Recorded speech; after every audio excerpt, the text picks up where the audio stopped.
ರಾಜ್ಯಾಧ್ಯಕ್ಷರನ್ನ ಕೆಳಗಿಳಿಸಬೇಕಂತ ಸದಾನಂದ ಗೌಡರು ಕೇಂದ್ರದ ನಾಯಕರ ಜೊತೆ ಒಂದು ಆಡಿಯೋ ರಿಲೀಸ್ ಆಗಿದೆ ಸರ್, ಮಾಡಿದ್ದಾರೆ ಅಂತ. ರಾಜ್ಯದ ಅಧ್ಯಕ್ಷರು ವಿಜಯೇಂದ್ರ ಅವರು ಭಾರತೀಯ ಜನತಾ ಪಾರ್ಟಿ ಅಧ್ಯಕ್ಷರಾಗಿ 2 ವರ್ಷ ಆಯಿತು. ಉತ್ತಮವಾದ ಪಕ್ಷವನ್ನು ಸಂಘಟನೆ ಮಾಡಿದ್ದಾರೆ. ಯಡಿಯೂರಪ್ಪನವ್ರ ಮಗ ಅಂತ ಹೇಳ್ತಲ್ಲ ನಾವು. ಕೆಲವ್ರು ಏನಾಗಿದೆ, ಯಡಿಯೂರಪ್ಪನವ್ರ ಮಗ ಅಂತ ಒಂದೇ ನೋಡ್ತಾರೆ.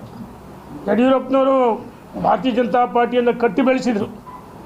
ಬಹುಶಃ ಯಡಿಯೂರಪ್ಪನವ್ರು ಕರ್ನಾಟಕದಲ್ಲಿ ಭಾರತೀಯ ಜನತಾ ಪಾರ್ಟಿ ಕಟ್ಟಿ ಬೆಳೆಸ್ತಾ ಇದ್ದರೆ ಯಾರ್ಯಾರು ಮಾತಾಡ್ತಾರಲ್ಲ ಅವ್ರು ಯಾರೂ ಅಧಿಕಾರ ಇವತ್ತಿರ್ತಾರಲ್ಲ. ಯಡಿಯೂರಪ್ಪನವ್ರ ಅಧಿಕಾರದಾಗಿದ್ದು ಇಂದ್ರ ಚಂದ್ರ ಎಲ್ಲ ಬಹುಪುರಕ್ಕಂತ ಹೊಳ್ತಾ ಇದ್ರು. ಈಗ ಕೆಲವರಿಗೆ ಯಡಿಯೂರಪ್ಪನವ್ರ ಕುಟುಂಬ ಅಂತ ಹೇಳ್ತಾರೆ. ಯಡಿಯೂರಪ್ಪನವ್ರ ಕುಟುಂಬ ರಾಜಕಾರಣ ಮಾಡಿಲ್ಲ. ಯಡಿಯೂರಪ್ಪನವ್ರ ಕುಟುಂಬ ರಾಜಕಾರಣ ಮಾಡಿಲ್ಲ. ವಿಜಯೇಂದ್ರವರು ಯಡಿಯೂರಪ್ಪನವ್ರ ಮಗ ಅಂತ ಮಾಡಿ ವಿಜಯೇಂದ್ರ ಮಾಡಿದ್ದು ಯಡಿಯೂರಪ್ಪನ ರಾಜ್ಯದ ಅಧ್ಯಕ್ಷರು ಮಾಡಿದ್ದು ಕೇಂದ್ರದ ನರೇಂದ್ರ ಮೋದಿ, ಅಮಿತ್ ಶಾ, ಅಂದಿನ ನಮ್ಮ ರಾಷ್ಟ್ರೀಯ ಅಧ್ಯಕ್ಷ JP ನಡ್ಡಾರವರು. ಅವರ ನೇತೃತ್ವದಲ್ಲಿ ಲೋಕಸಭಾ 18 ಗೆದ್ದಿದ್ದೀವಿ. ಅನೇಕ ಹೋರಾಟಗಳಾಗಿದೆ. ರಾಜ್ಯದ ಅಧ್ಯಕ್ಷರು ಇವತ್ತು ಯುವಕರ ಕಣ್ಮಣಿ, ಜಾತ್ಯತೀತ ವ್ಯಕ್ತಿ. ನಾವು ಹೇಳ್ತಿದ್ದೀವಿ, ಮೊನ್ನೆ ಕೆಲವರು ಅನಗತ್ಯವಾಗಿ ವಿಜಯೇಂದ್ರ ಅವರಿಗೆ ಭಾರತೀಯ ಜನತಾ ಪಾರ್ಟಿ ಕೆಟ್ಟ ಸಲ್ಲಬೇಕಂದ್ರೆ ಅಡ್ಡ ಮತದಾನ ಮಾಡಿದ್ದು. ಅದನ್ನು ರಾಷ್ಟ್ರೀಯ ನಾಯಕರು ತೀರ್ಮಾನ ಮಾಡ್ತಾರೆ. ಆದರೆ ನಾನು ಹೇಳ್ತಿದ್ದೀನಿ, ವಿಜಯೇಂದ್ರ ಪಕ್ಷವನ್ನು ಕಟ್ಟಿ ಬೆಳೆಸಿದ್ದಾರೆ ಯಡಿಯೂರಪ್ಪನವರಂತೆ. ಇವತ್ತು ಅವ್ರದ್ದು ಕೊಡುಗೆ ಇದೆ. ಈ ವಿಜಯೇಂದ್ರ ಅವರ ನೇತೃತ್ವದಲ್ಲೇ ಗಟ್ಟಿಯಾಗಿ ಹೇಳ್ತೀನಿ, ವಿಜಯೇಂದ್ರ ಯಾರು ಬದಲಾವಣೆ ಮಾಡ್ಬೇಕಂತ ಹೇಳ್ತಾರ ಒಳಸಂಚು ಬಹಿರಂಗವಾಗಿ ನಿಮಗೆ ತಾಕತ್ತಿದ್ರೆ ವಿಜಯೇಂದ್ರ ಬದಲಾವಣೆ ಮಾಡಿರಿ ಅಂತ ಹೇಳ್ಬಿಡ್ರಿ. ಯಡಿಯೂರಪ್ಪನವ್ರ ಅವಶ್ಯಕತೆ ಇಲ್ಲ ಅಂತ ಹೇಳ್ಬಿಡ್ರಿ. BJPಗೆ ನಾನು ಸವಾಲು ಹಾಕ್ತೀನಿ ಅಂತರಿಗೆ. ಯಡಿಯೂರಪ್ಪನವ್ರ ಅವಶ್ಯಕತೆ ಇಲ್ಲ, ಯಡಿಯೂರಪ್ಪನವ್ರ ಪಾರ್ಟಿನೇ ಕಟ್ಟಿಲ್ಲ, ಯಡಿಯೂರಪ್ಪ ಇನ್ನು ಬೇರೆ ಕಟ್ಟಿದ ಪಾರ್ಟಿ ಬಂದು ಕೂತ್ಕೊಂಡ್ರು. ಏ ಸ್ವಾಮಿ, ನೀವೆಲ್ಲ ಯಡಿಯೂರಪ್ಪನವ್ರು ಕಟ್ಟಿದ ಪಾರ್ಟಿಗೆ ಭಾಳ ಮುಖ್ಯಮಂತ್ರಿಗಳಾದರು, ಸಚಿವರುಗಳಾಗಿದ್ದಾರೆ. ಇವತ್ತು ಶಾಸಕರಾಗಿದ್ದೀವಿ ಅಂದರೆ ದಕ್ಷಿಣ ಭಾರತದಲ್ಲಿ ಕರ್ನಾಟಕದ ಯಡಿಯೂರಪ್ಪ ಮಾತ್ರ. ದೇಶಕ್ಕೆ ಮೋದಿ ಹಂಗೆ ಕರ್ನಾಟಕ ಯಡಿಯೂರಪ್ಪನೇ.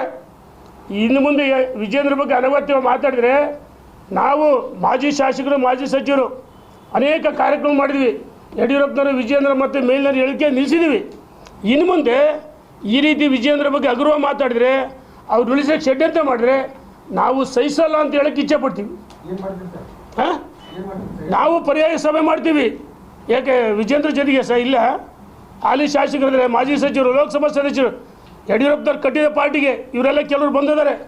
ಯಡಿಯೂರಪ್ಪನವ್ರ ಬಗ್ಗೆ ಟೀಕೆ ಮಾಡ್ತಾರೆ, ಕುಟುಂಬದ ಬಗ್ಗೆ ಟೀಕೆ ಮಾಡ್ತಾರೆ, ವಿಜಯೇಂದ್ರ ಬಗ್ಗೆ ಟೀಕೆ ಮಾಡ್ತಾರೆ. ಇದು ಒಳ್ಳೆಯದಲ್ಲ. ಅನಗತ್ಯವಾಗಿ ಕೆಲವರು ಒಂದು 3-4 ಜನ ವಿಜಯೇಂದ್ರ ಅವರಿಗೆ ಕೆಟ್ಟ ತರಬೇಕು, BJP ಕೆಟ್ಟ ತರಬೇಕು ಅಡ್ಡ ಮತದಾನ ಮಾಡಿದ್ದು ಇದರ ರಾಷ್ಟ್ರೀಯ ನಾಯಕರಿಗೆ ಗೊತ್ತಿದೆ. ಯಾವ ಸಂದರ್ಭದಲ್ಲಿ ಯಾವ ತೀರ್ಮಾನ ಮಾಡಬೇಕು ಅದಕ್ಕೆ ಉತ್ತರ ಮೇಲಿನ ಕೊಡ್ತಾರೆ.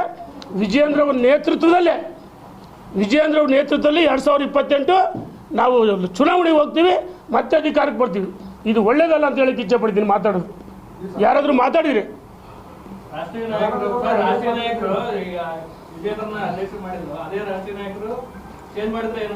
ರಾಷ್ಟ್ರೀಯ ನಾಯಕರು ಬದಲಾವಣೆ ಮಾಡ್ತೀವಿ ಅಂತ ಎಲ್ಲಿ ಹೇಳಿಲ್ಲ.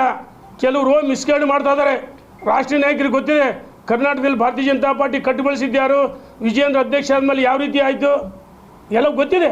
ಹಾಗಾಗಿ ವಿಜಯೇಂದ್ರ ಅವರು ಮುಂದುವರಿತಾರೆ. ಧನ್ಯವಾದಗಳು ಅಣ್ಣ. ರಾಷ್ಟ್ರೀಯ ನಾಯಕರು ಬದಲಾವಣೆ ಮಾಡಲ್ಲ, ಅವರೇ ಮುಂದುವರಿತಾರೆ.